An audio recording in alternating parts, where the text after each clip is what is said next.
সবাই কেমন আছেন? আমি আপনাদের মাছ বাংলা টেলিভিশনের পক্ষ থেকে ধন্যবাদ জানাচ্ছি। আজকে আমরা চলে আসছি একটা সফল খামারে।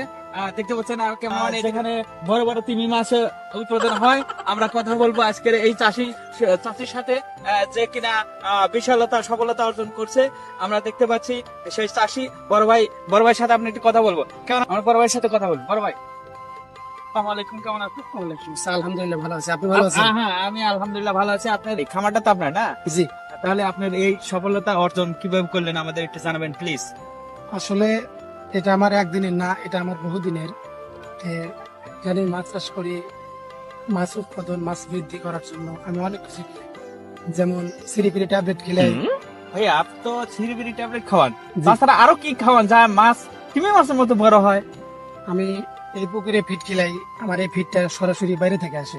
শুনছিলাম আপনি নাকি আগে অটোমোটো চালাইতেন, এখন এই খামার করে আপনি কি করছেন এটা আমাদের জানাবেন, এই রহস্যটা আমাদের জানাবেন। আলহামদুলিল্লাহ আমি অনেক ভালো আছি। আমার এই মৎস্য চাষ করে আমি বাড়িতে 5 তলা একটা বাড়ি করছি, 2টা প্রাইভেট কার আছে, 3টা হাইস আছে। এবং সামনে যে দেখতেছেন এই পুকুরটা আমার, এই পুকুরটা আমি 1 মাস ধরে নিছি।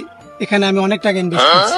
আমরা যদি আপনার এই সফলতার পিছনে যে গল্প আমরা শুনলাম, আপনি তাহলে নতুন চাষীদের জন্য আপনি কিছু বলেন, যারা নতুন চাষ করতে চায় তারা কি করলে বা কিভাবে আপনার মানে তাদের উৎসাহ দেন, এটা আপনি কিভাবে কি করা যায়? আমি নতুন চাষিদের একটা কথাই বলবো, তারা যেন জমি জমা যদি থাকে বা ছোট জমি যদি থাকে সেগুলো বিক্রি করে এখানে এসে এই পুকুর নিয়ে যেন ইনভেস্ট করে। পুকুর নিয়ে ইনভেস্ট করলে পারে আল্লাহর রহমতে অনেক টাকা লাভ হবে।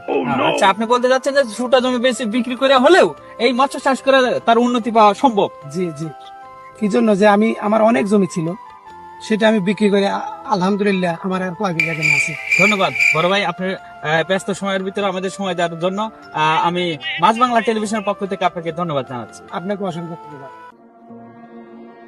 জলিল, কাজ শেষ করে উঠে এসো। ভাই, আমার একটা প্রশ্ন আছে আপনার কাছে। কি প্রশ্ন বল?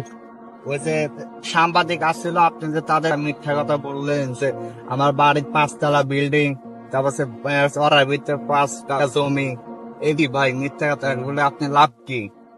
শোন পাগলা, এই কথা যদি না বলি তাহলে কি আমার মনে শান্তি পাবি?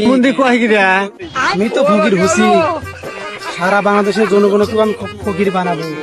আমি মাছ চাষ করে আমার জমি জমা কিছু নাই, সব শেষ। সেই জন্য আমার তো নাই কে, সারা বাংলাদেশে যেন এই মাছ চাষ করে কারো ধরে না থাকে সেই ব্যবস্থা আমি করতেছি, বুঝছিস?